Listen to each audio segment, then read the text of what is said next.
kind of wanted to do a video on I'm going to change out the Helix's expression pedal washer, kind of get the expression pedal working a little bit better. And I also have somewhere.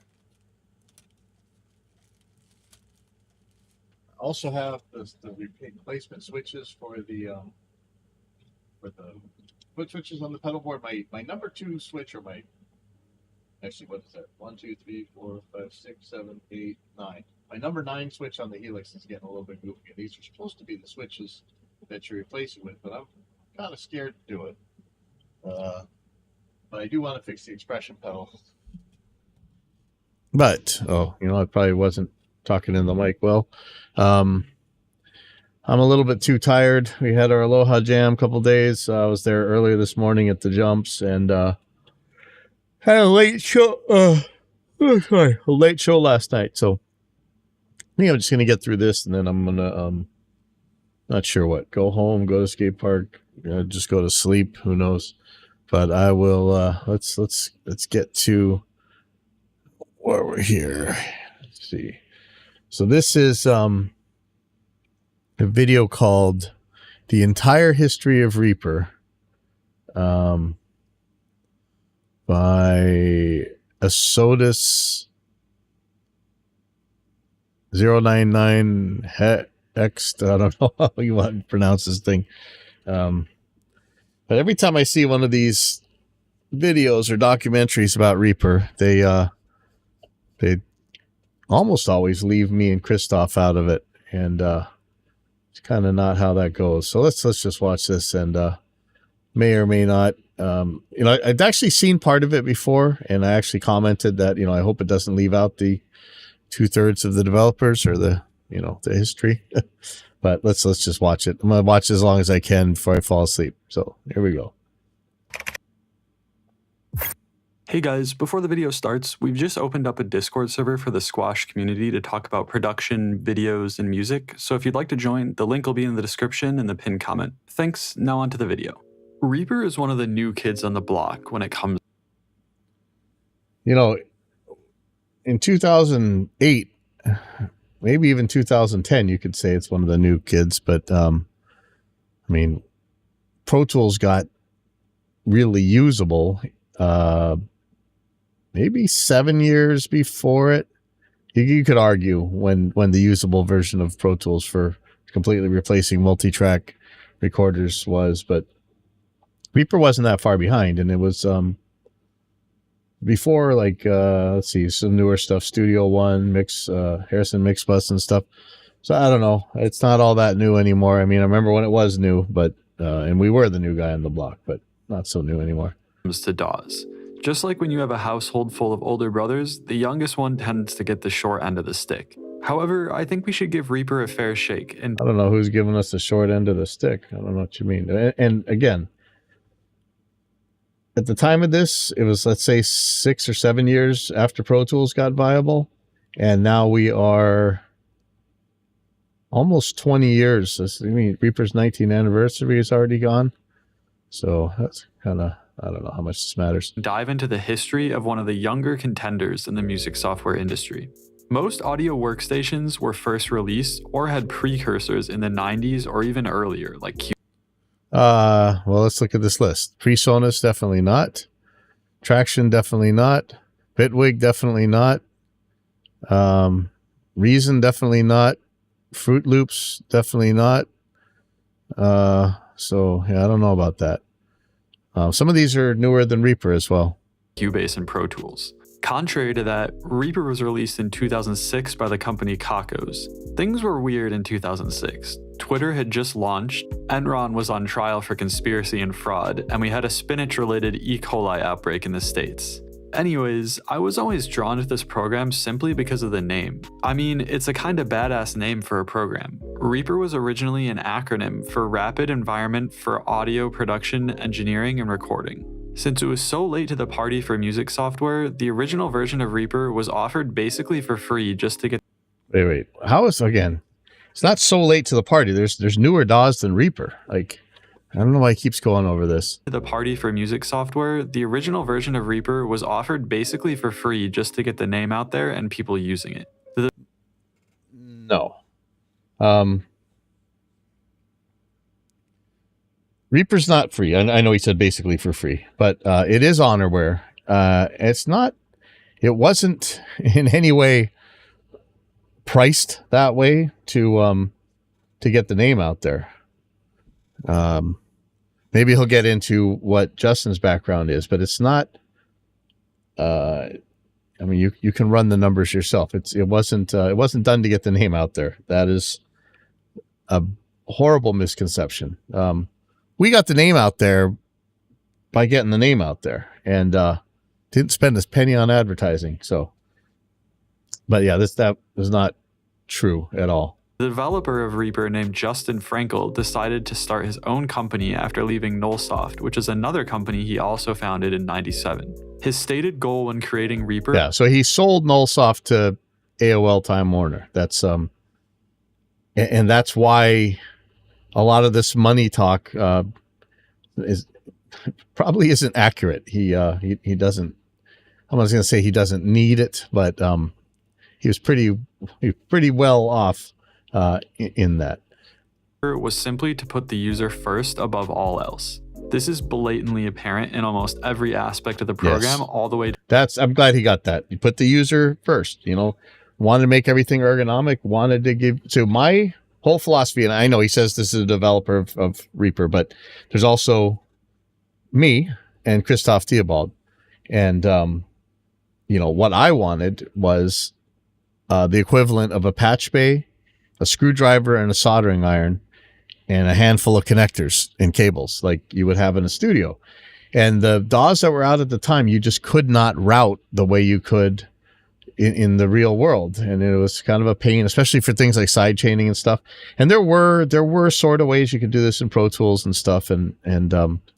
But Reaper's routing is pretty incredible. And there's a reason for it. And in a large part, I'll just show you, it was kind of based on RME's Total Mix. And I don't know if I want to bother getting into the story, but I did send Justin an RME HDSP 9652 early on in Reaper's development. I don't even know if the name was out by then, but if you look at the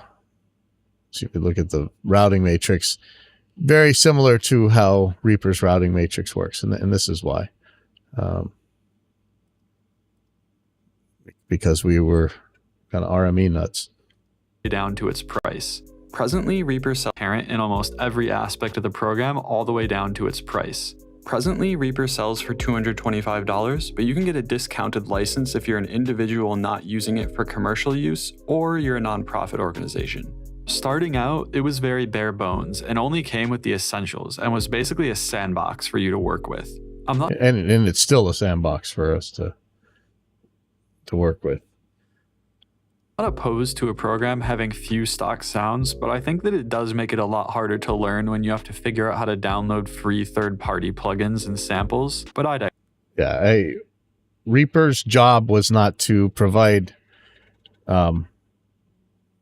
plugins. It was it's like any other DAW. You run whatever VSTs or whatever you want in there. That's I don't get it, but I will say that Reaper did come out with and this is where they're not talking about the other developers, but I wanted a noise gate with the side chain and look ahead like the Drummer gate, or I wanted to act like a Drummer gate, but I wanted to have look ahead and some other features. Let's go to Regate here. So here's Regate. You have and the ability to send out a MIDI note for triggering stuff. You had look ahead. You have all the controls that you normally have. Hysteresis control for on and off threshold. A key filter, but you could also sidechain it. See, it says got the auxiliary inputs, and this gate I'm pretty sure there wasn't any equivalent to it at the time. And so, it actually came out with some pretty good plugins. And I know this is going to make Dan Worrell mad, but Recomp was a compressor workstation. You could do a lot with this by choosing what's the detector, feedback, sidechain, regular main inputs. And again, you have look ahead, New York compression, right? You can do parallel with it. This was, so it's not, and of course, Reaper didn't come with sounds. It's not a music creation system. It was more for an audio engineering system. And so you don't really care about what virtual instruments it comes with. But anyway, did come with some really good plugins, and those really good plugins is a lot of what brought people to the program. It was I was sharing, I made some early videos on how to use these plugins and stuff. People looked at it and they go, oh, I can do what I used to do with my patch bay and my tape recorder and my mixing console. I can do it in this program, which I can't do this way in other programs. So digress. More interestingly, though, Justin Frankel has a long history of creating things before Reaper, so let's travel back to peer into the doorway of a pre-Reaper Justin Frankel. In his high school years, Justin described himself as programming just for fun. However, the first time he realized his programs could be used for a multitude of purposes and by many people was when he started writing programs for other students to use in his school. His first large-scale project in high school was creating his own local email service for students to send emails to each other during school hours. Interestingly, during this time in his life, he had no real connection to the music industry and was entirely on the programming side of things. It wouldn't be until much later that he decided to pursue music-related endeavors and eventually create Reaper. But before Reaper, though, he had created an app called Winamp in 1997, which is... So nowadays, I don't even know if people know what Winamp is, but Winamp was the MP3 player, the multimedia player. Winamp TV introduced me to early video streamers like the Infidel guy or James Randi found at the James Randi Education Foundation. Winamp was essential back in the day. It was like the TV station. Was one of the earliest media players. His stated reason for creating the program was because the media players before this on Windows did not have the feature list he wanted, like creating playlists. He would sell Winamp 2 years later to AOL for a huge $80 million. Okay, so there you go. That's why. There's your 80 million. I didn't know if they were going to talk about this. And I told the story 4,000 times, but, we were just talking about that RME audio interface that I sent to him. I didn't know. I thought this was just some poor guy making this thing. And, everybody always talks about Kenny Gioia. So the reason I even heard about Justin was, I was already working on, what would become Mixbus, but so this is another super well-off guy. What that I didn't know at the time was one of the co-founders of Amazon was working on that project, but it seemed like it was going to be too much like Cubase and really wasn't going to handle the audio the way I wanted, and so that's kind of how I ended up with the Reaper thing. But anyway, Kenny Gioia was. There was a forum on, I think on the Womb or whatever that used to be where Fletcher and Mixer Man, all those guys, Slipper Man were, and they were making fun of this guy for this program he was working on called Ninjam. And Ninjam was a kind of collaboration software you can play at the same time as other people on the internet. And I looked at it, it had a mixer. It had sort of a plug-in hosting interface. It had faders, it had pan controls, and I'm like, hey, this is the basics for a DAW. And so that's when I started talking with Justin. And when he was first developing it, he's telling me he's got a Sound Blaster or something, sound card. So I took the last 10 minutes I had to my name and sent him this audio interface, an RME HDSP 9652, sent it to him through the mail, thinking, oh man, this poor guy, he's doing so much programming this stuff, but he can't even afford a good interface, and not that I could afford anything. I was homeless at the time, and but I did have access to this gear, and I sent him this thing, and he told me, don't worry about it, you don't need to do that. And months later, he's like, hey, check out Rolling Stone. And I can't remember if he's on the cover or inside, but he was in Rolling Stone magazine as the world's most dangerous geek. And then I found out that he had, made a gajillion dollars selling Winamp to AOL. And so it just kills me, like I thought he was so poor, and the last thing I could do instead of eating, I sent him a sound card, and well, there you go. But this tells about it. He sold this for $80 million to AOL Time Warner. I don't know if it's 80 million, but the number's always changing, but whatever. It was a lot of money. These events would eventually lead to Justin working on Reaper in 2005 and releasing it only a year later. The first public release of Reaper came in December 23rd, 2005. Even before that, though, Justin had built prototypes that never saw the light of day, but he does provide screenshots on Reaper's website. Only a couple weeks after it was released, it got the ability to load VSTs, which we take for granted now. This version had a pretty capable mixer, automation, multiple tracks, and pretty basic MIDI support. You could see Justin's vision in the first release of wanting to put the consumer above all else. No bells and whistles, just clean and plain what was needed to produce music. Well, I wouldn't say no bells and whistles. I would say that, you could call it, that's an opinion, but, and again, this isn't Justin. A lot of this, Justin's not an audio engineer, right? But he does make music, and he's a very, very, very smart guy. But a lot of this stuff, the basic no frills things were what we wanted. Routing, which nobody else had, not even close. The routing in Reaper is still, I think, untouched to this day. I thought by now all the DAWs would be able to do basic routing, but most of them can't. And that wasn't Justin. That was, it was Justin who programmed it. But these are what I brought to the table. What the audio engineer needed for ergonomics and basic sense. And just say, when you say it doesn't have the bells and whistles, all you're really talking about is looks, right? It looked like Windows 95, whatever, kind of still does, whatever. But in terms of the functionality, it was doing things the other DAWs couldn't do long before its release. And I don't know if it's true that VST support came after the original release. It might have. I can't remember. I know we were using some DX stuff, but I think it was already doing VSTs at launch. The replugs were definitely VST, even though they're internal VSTs.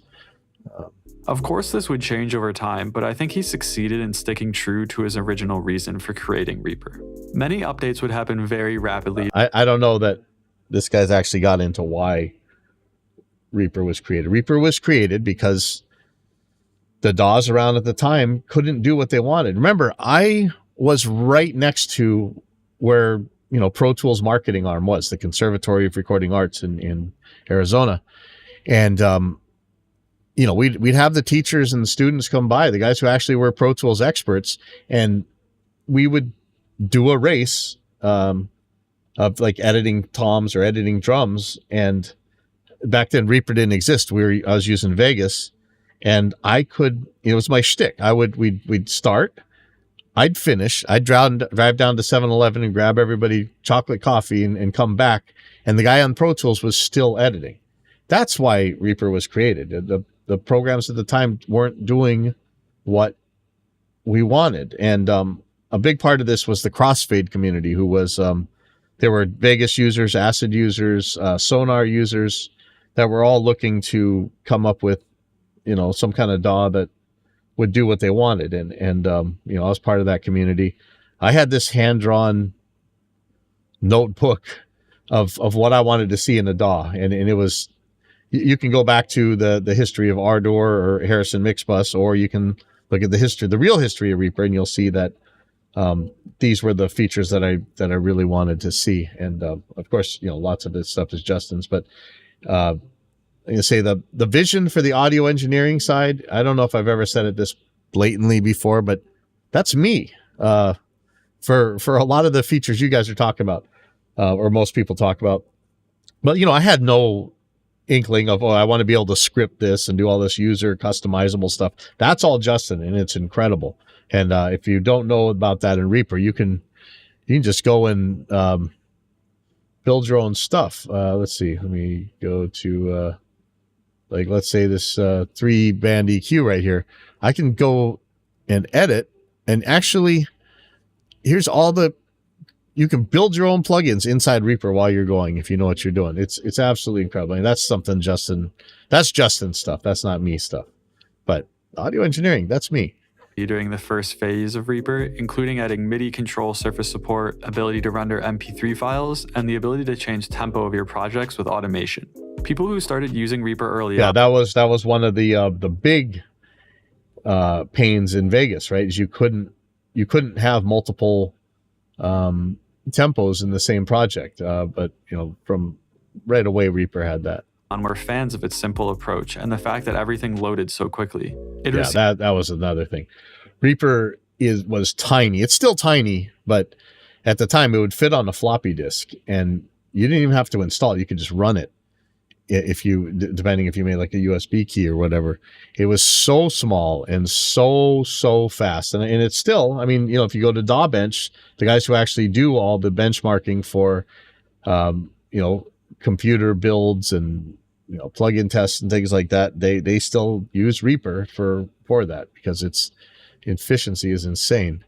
Receive improved reverb algorithm as well as some improvements to its basic MIDI editing window. And lastly, one of the most impressive features would be Re-EQ, which was an unlimited band EQ. Looking through the version history, and thank God Justin provides this on the Reaper website, It is sort of insane the amount and frequency of updates he put. Yeah, there were times where Reaper was getting updates multiple times a day, and like people just couldn't imagine it. And it had a lot. We were listening to the actual users, which is something that so many companies claim they do, but they usually don't.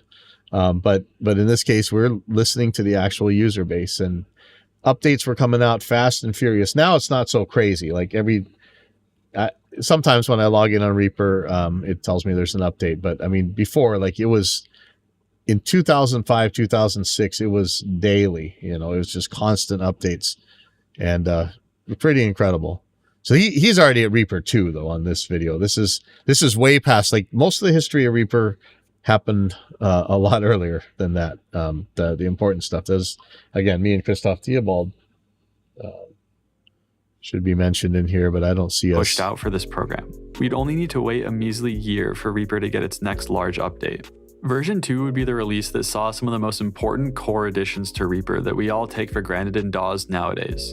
We got different modes for elastic pitch, which lets you stretch a sample out without losing quality or tone. And on top of that, Reaper received its own pitch shifting plugin called Repitch to complement its vocal tuning plugin called Retune. This release would also contain a large expansion of the mixer window, making it so you could view your effects and sends more easily. Looking back through images of Reaper at this point versus what it looks like now, it's clear Justin cares deeply about the efficiency and features of Reaper rather than its style.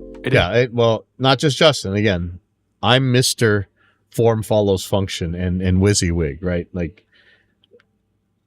you look at my guitars, look at anything else. I just want I'd like it to look nice. That's fine. But I care a lot more about the function. Like I always used to say, tape can't see your tattoos. It doesn't matter what you're wearing if you're making a crappy song.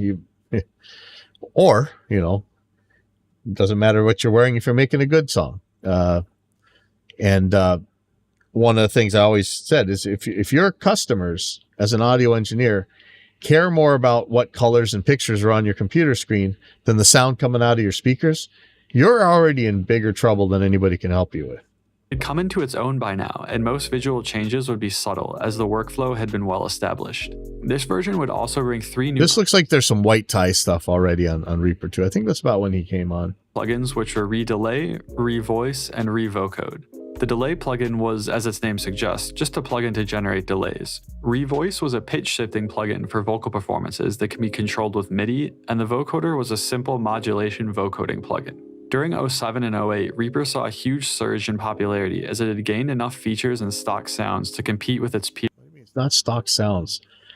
It's true, Reaper does have resynth, but it's not like Logic where you come with a whole bunch of like virtual instruments and stuff. It's not that it comes with stock sounds, and there's a lot of reasons why Reaper kind of picked up right around then, and it wasn't because it came with more sounds. Peers and was extremely affordable. On top of all that, Reaper was also capable of using its MIDI editor in drum mode, so you could attach multiple sounds into one window to create your patterns more easily. One of the other benefits to Reaper... Doesn't Cubase... I thought Cubase has like the ruling drum editor right now, right? For MIDI stuff.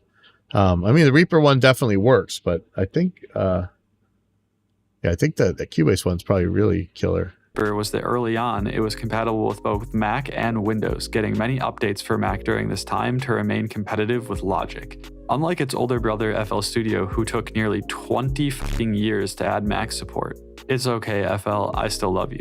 Anyways, I highly recommend watching the interview that Sonic Scoop did with Justin in 2015, as he gives some insight into his reasoning for wanting to create Reaper and his background with music and software. Only around a year later, we'd see Reaper 3 come out on May 22, 2009. This was the version that saw many functional updates, like getting separated automation lanes in the playlist and being able to have multiple projects open with tabs. Many improvements would also come to the MIDI editor, allowing you to edit multiple items in one place and being able to edit inline. I'm still so bad with the MIDI editor. It's funny because people always ask me, hey, how do I do this in Reaper? How do I do that? And a lot of times, I really only use the Reaper feature set of stuff that I need, and that was really important to me. And so I don't always know how to use a lot of Reaper. In fact, I still don't even use Razor edits or whatever that thing is called. I don't even exactly know what it does. I guess I should learn. Visually, though, the default theme became much darker and muted, making Reaper look a lot more modern. On top of that, the little Grim Reaper icon was no more, sadly. I kind of like that little guy, but instead we have an old iteration of the current guitar pick-esque icon. So that's from White Tie. Instead of that's color. Definitely White Something Tie. I haven't mentioned until now was the fact that Reaper is absurdly lightweight. The entire size of the uncompressed program for version 3 was under 100 megabytes. Something I can definitely appreciate with programs and games getting larger and larger as time goes on. Along with automation lanes, version 3 would also come with the ability to copy and paste automation from different parameters, so you no longer needed to manually edit each one. We'd also get many performance updates to Reaper's sampling plugin called Resamplematic 5000. It's a pretty capable sampler. Yeah, with if you ever all the get a chance, necessary watch functions. a video on how Justin himself uses Resamplematic.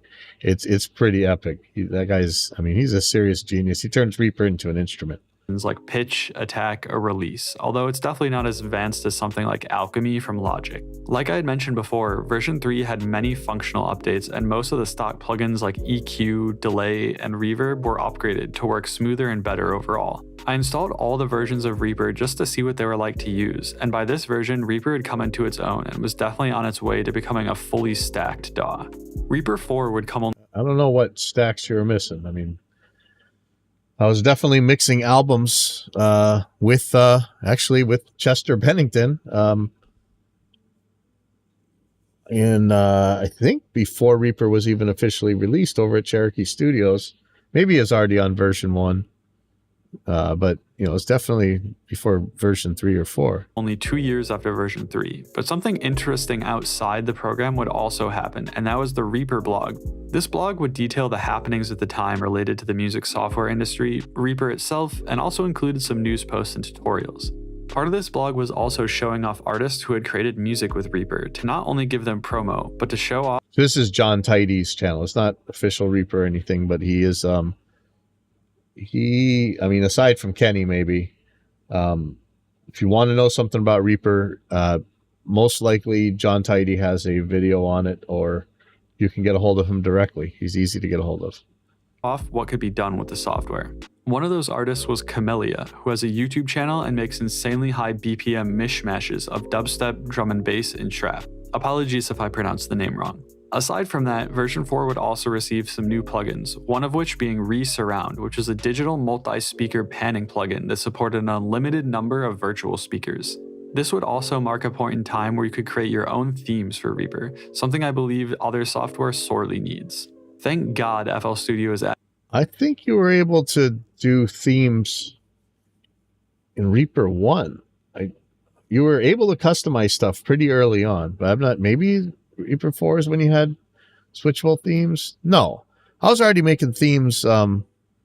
Reaper 4, I think, came out after I moved back to Hawaii, and I was definitely doing my own themes before then. I'm not sure how accurate this is. Adding this in version 21. There's something very freeing about being able to customize the programs you use to your liking and style, just like how people customize their phone screens or desktop backgrounds to be personalized. We'd also see a big improvement to the stem rendering capabilities, which if you're not a producer, stems are each different audio track being rendered out as a separate sound file like WAV or MP3. This is useful because it allows engineers and producers to work on tracks without needing any of the plugins associated with each track, since they're baked into the rendered file.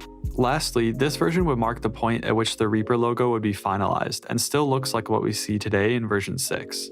Reaper 5 would come 4 years later on August 12, 2015.